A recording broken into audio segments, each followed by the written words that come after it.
इस घटना से केवल नर और नारायण ही भावुक नहीं हो गए थे, बल्कि बैकुंठ में बैठे श्री हरि की आंखों में भी आंसू आ गए थे।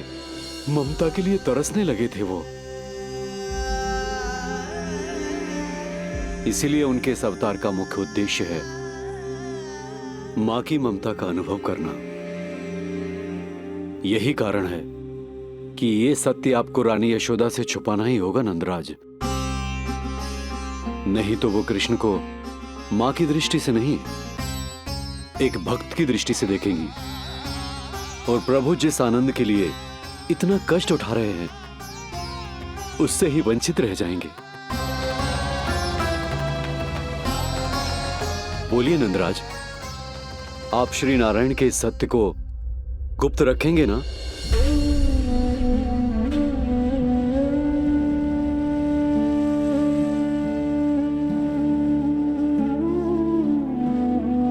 प्रभु ने मुझे कैसी दुविधा में डाल दिया है गुरु। यशोदा से तो ये सत्य मैं छुपा भी लूंगा,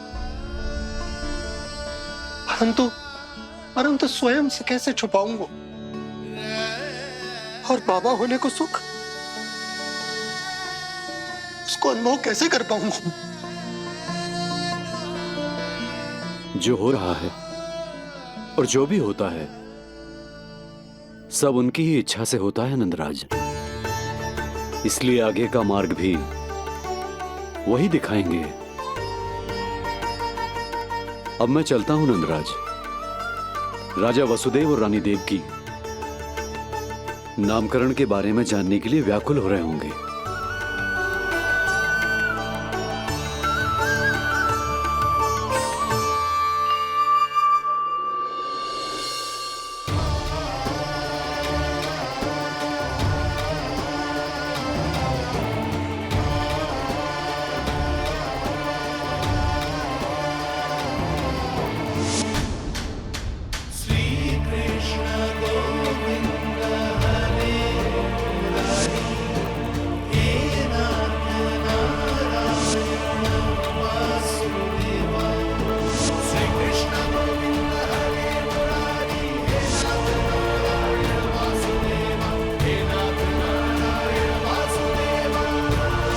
सत्य यह है नंदराज, कृष्ण राजा वासुदेव के पुत्र हैं।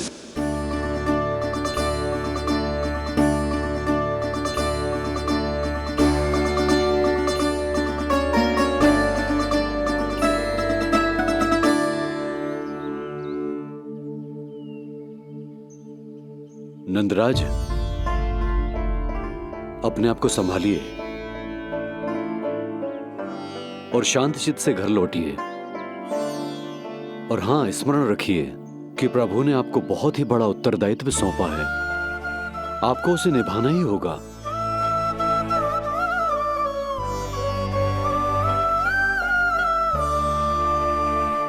प्रभु आपको शक्ति दे।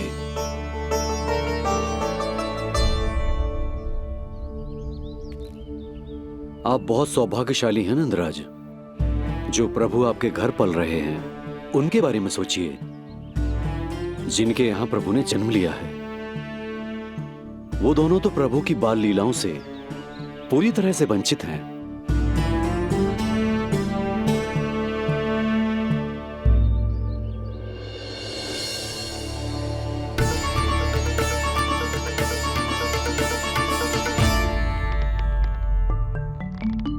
कहाँ रह गए तेरे बाबा लल्ला? जे आए क्यों ना अब तक?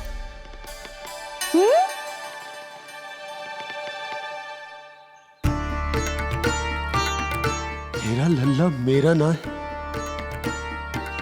वो तो मेरे आराध्य नारायण का अवतार, और ये बात मुझे यशोदा से छुपानी।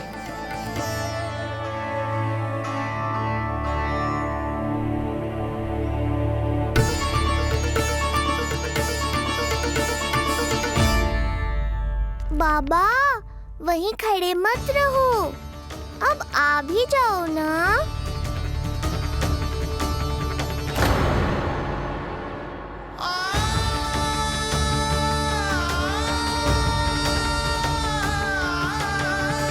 एक पग भी आगे बढ़ाने का साहस ना हो रो मेरा।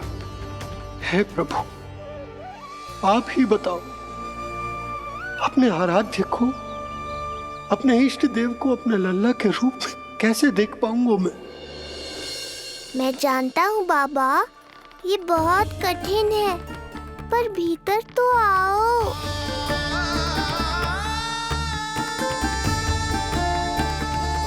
अब आ भी जाओ बाबा, ऐसे बाहर कब तक खड़े रहोगे आप?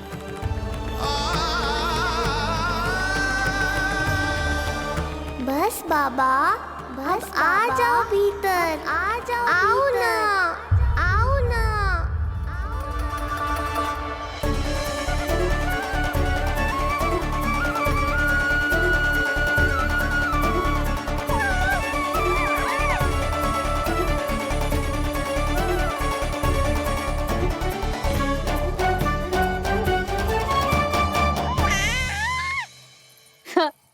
समझो? जब तू इधर उधर भाग रहा होगा तो तुझे बुलाने के लिए मैं तुझे ऐसे पुकारूंगी, कृष्ण। और जब तू शैतानी करेगो ना लल्ला, मैया को तंग करेगो, तो मैं तुझे क्रोध में ऐसे बुलाऊंगी, कृष्ण। हाँ। इसे सत्य पतो ना है, इसीलिए कितनी अच्छी तरह से मैया होने का कर्तव्य निभा रही है। पर मैं अब बाबा होने का कर्तव्य कैसे निभा पाऊंगा?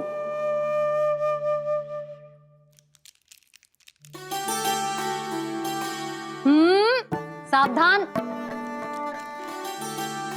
इतनी अच्छी लगी तुझे बाबा की दीजे माला, कि मुंह में ले लियो तूने? मुंह में लेने की वस्तु ना है लल्ला। जैसे यशोदा आपको एक मैया की तरह सीख दे रही है, मैं आपको बाबा की तरह शिक्षा कैसे दे पाऊंगा प्रभु?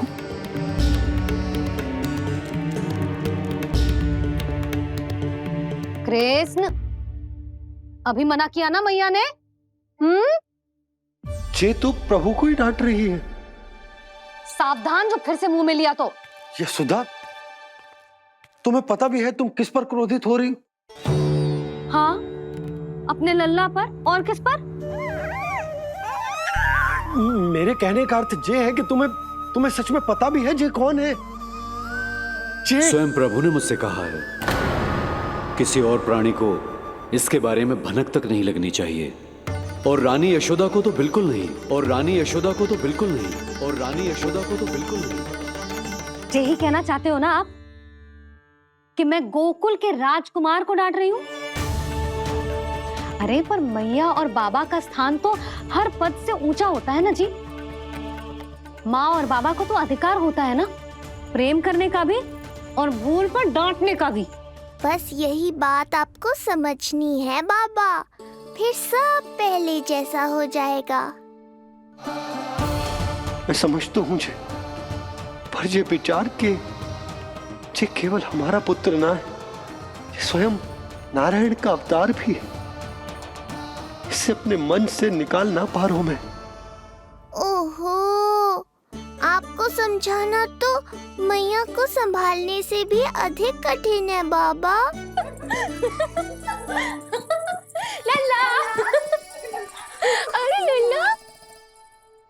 जशोदा जी, आपने हमें नामकरण के लिए ना बुलायो।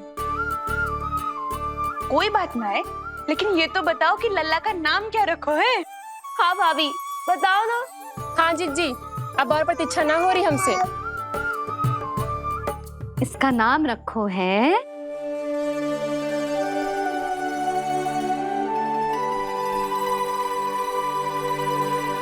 कृष्ण। कृष्ण बहुत प्यारा नाम है, लेकिन थोड़ा कठिन है। मैं तो इसे किशन बुलाऊंगी। सही कहो, मैं भी इसे प्रेम से किशन ही कहूंगी। क्यों किशन? मेरे लिए तो जे किसना है।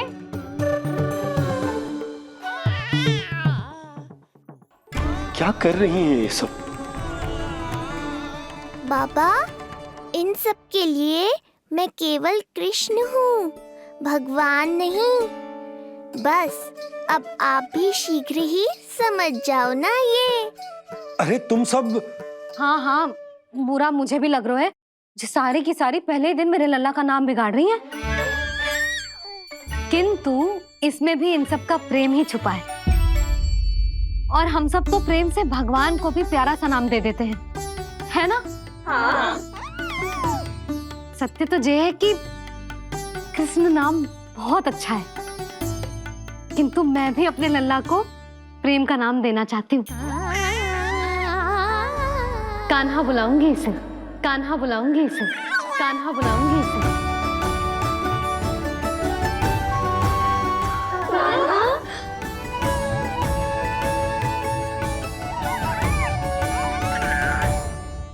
कान्हा, अनोखी ध्वनि, सहज सा मीठा, मैं भी इसे कान्हा ही पुकारूंगी।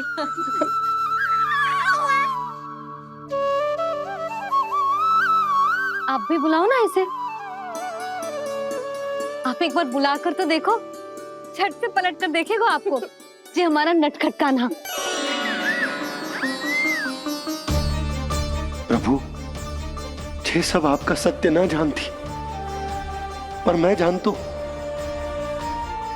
अब इस मुख से आपका नाम केवल भक्ति भाव से ही निकल सकता है, वात्सल्य भाव से ना। जी की लल्ला का भी तो नामकरण हुआ था ना अपने लल्ला के साथ। हाँ भाभी, क्या नाम रखा गया है इसका? हाँ, बताओ ना। हाँ भाभी, बोलो ना। बोलो ना। बताओ ना जीजी। ना, देखो, एक मैया से उसके लल्ला का नया नाम बताने का आनंद मैं ना छीन सकती। यदि तुम सबको कान्हा के दाऊ का नाम जानना है, तो चलो सबके सब रोहिणी जीजी के पास। हाँ, सही कहो। मैं अभी आई। हाँ,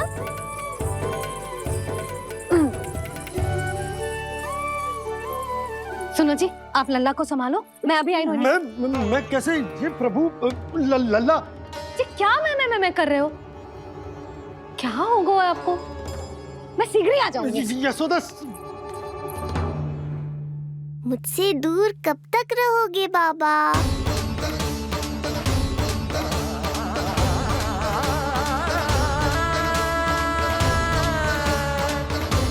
एक बार मेरी ओर देखो तो सही।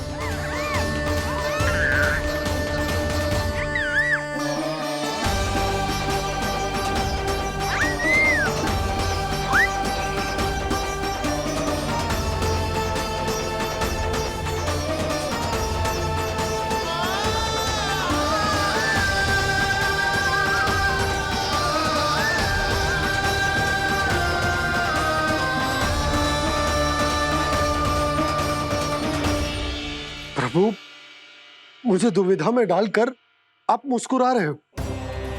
ये कैसी परीक्षा है?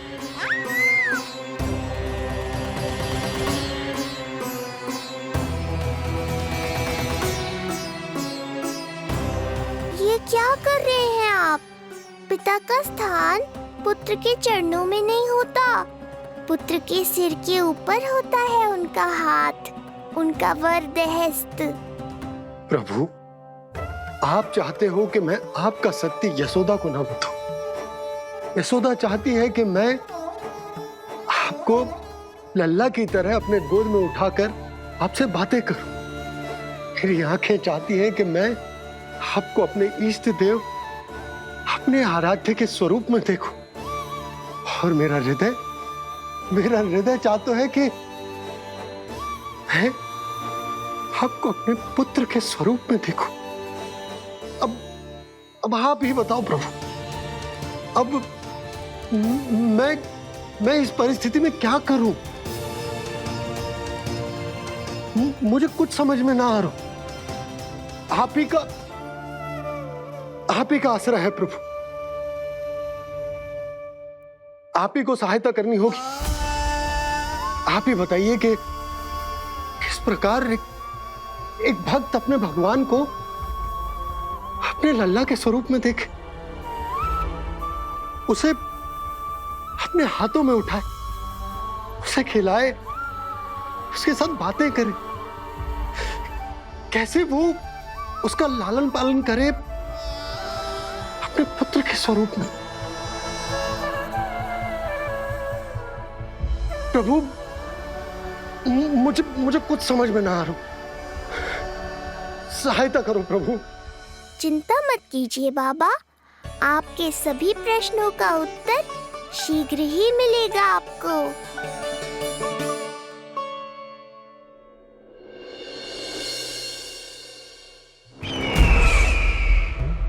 ऋषि गर्ग पधारे हैं महाराज।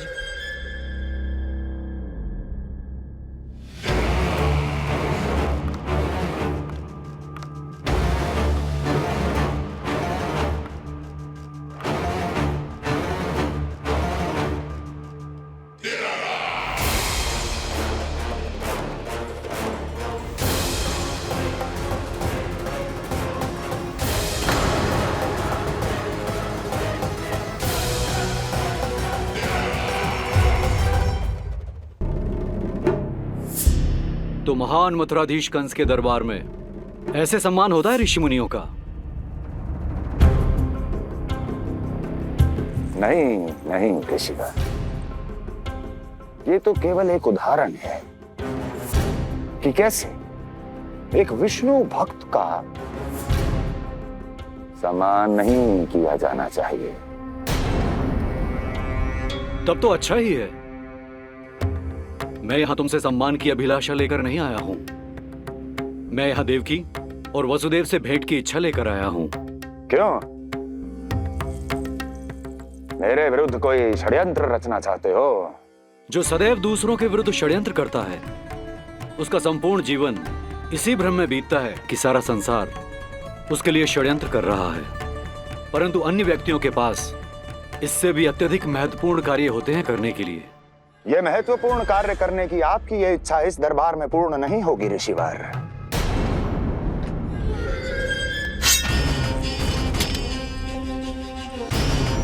मैं आपको उन दोनों से भेंट करने की आज्ञा नहीं दूंगा। कैसे रोकोगे मुझे? कैसे? बड़ा ही विचित्र प्रश्न है, किंतु इसका उत्तर बड़ा ही सरल है ऋषिवर। जानते हैं मेरे दिन का आरंभ कैसे होता है? किसी ना किसी का संहार करके। और यदि एक संहार और हो जाएगा तो मुझे क्या अंतर पड़ेगा? स्वयं से एक प्रश्न पूछो कंस। स्वयं से एक प्रश्न पूछो कंस। मेरा संहार करने के लिए, जिस संकल्प शक्ति की आवश्यकता है, संकल्प शक्ति की आवश्यकता वो है तुम में, वो है तुम में। कर पाओगे मेरा संहार? जिस संकल्प शक्ति की आवश्यकता है, जिस संकल्प शक्ति की आवश्यकता वो है तुम में, वो कर पाओगे मेरा संहार? कर पाओगे मेरा संकल्प शक्ति की आवश्यकता है, संकल्प शक्ति की आवश्यकता। बोलो कंस, बोलो। यदि मैंने श्राप दे दिया, यदि मैंने श्राप दे दिया, कौन सा कवच तो तुम्हारा उसे सत्य होने से रोक पाएगा? उसे सत्य होने से रोक पाएगा? बोलो कंस, बोलो। यदि मैंने श्राप दे दिया, यदि मैंने श्राप दे दिया, कौन सा कवच तो तुम्हारा उसे सत्य होने से रोक पाएगा? उसे सत्य होने से रोक पाएगा? ऋषिवर, यदि आपके हृदय में स्वामी के विरुद्ध षड्यंत्र करने की इच्छा नहीं है, तो महाराज भी आपको किसी से भेंट करने से रोकना नहीं चाहेंगे, है ना महाराज?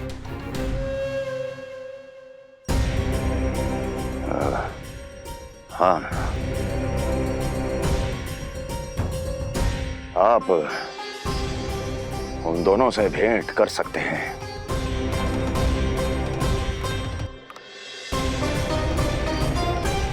दुर्जन, इन सब पर दृष्टि रखो।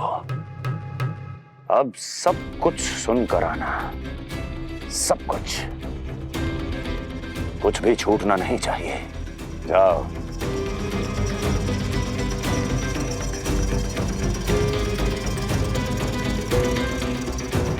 लगता है प्राप्ति राजकार्य सीख रही है मुझसे।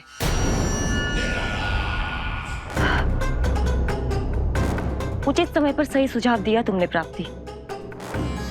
अब आसानी से पता लग जाएगा कि ऋषि गर्ग के यहाँ आने का वास्तविक कारण क्या है महाराज।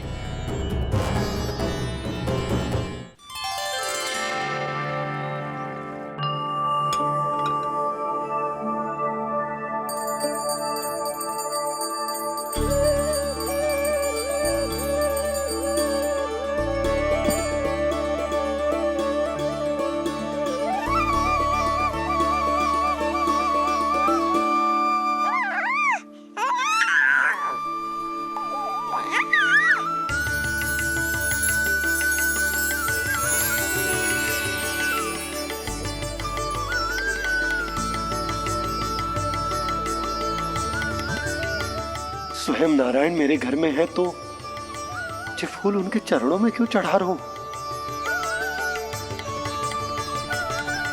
तैयार होगा मेरा लल्ला। किंतु बुरी दृष्टि वाला टीका लगाना तो भूल ही गई तेरी मैया। अभी आ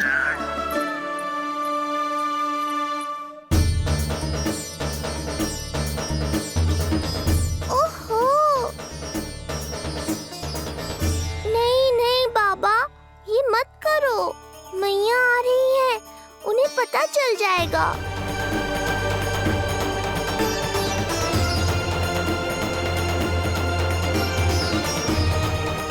ये फूल तो आपके चरणों के लिए ही बने हैं प्रभु, इन्हें स्वीकार करें। बाबा, ये सत्य मैंने आपको अपना साथ देने के लिए बताया था, अपने आप को फंसाने के लिए थोड़ी ना।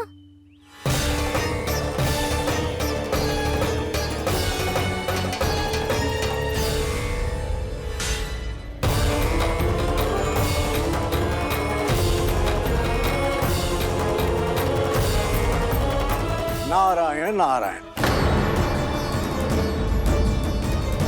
प्रणाम पंडित जी। नंदराज जी, रानी जी, बिटिया के पांव भारी थे ना, तो उसे लिवाने समधियाने चला गया था।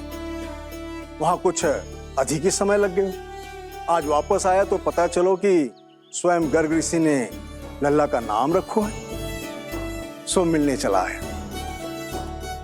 क्या नाम मिलो है इसे? उन्होंने लल्ला का नाम कृष्ण रखो है। उन्होंने लल्ला का नाम कृष्ण रखो है।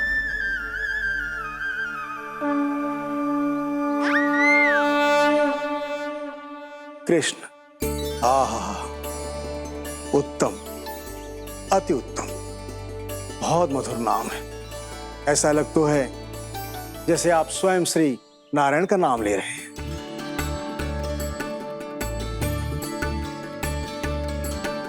स्थिति को और गंभीर मत बनाओ पंडित जी। आपको तो बाबा के प्रश्नों का उत्तर देना है। एक बार मेरी ओर देख लो, आपको स्वयं ही पता चल जाएगा कि आपको इस समस्या को कैसे सुलझाना है।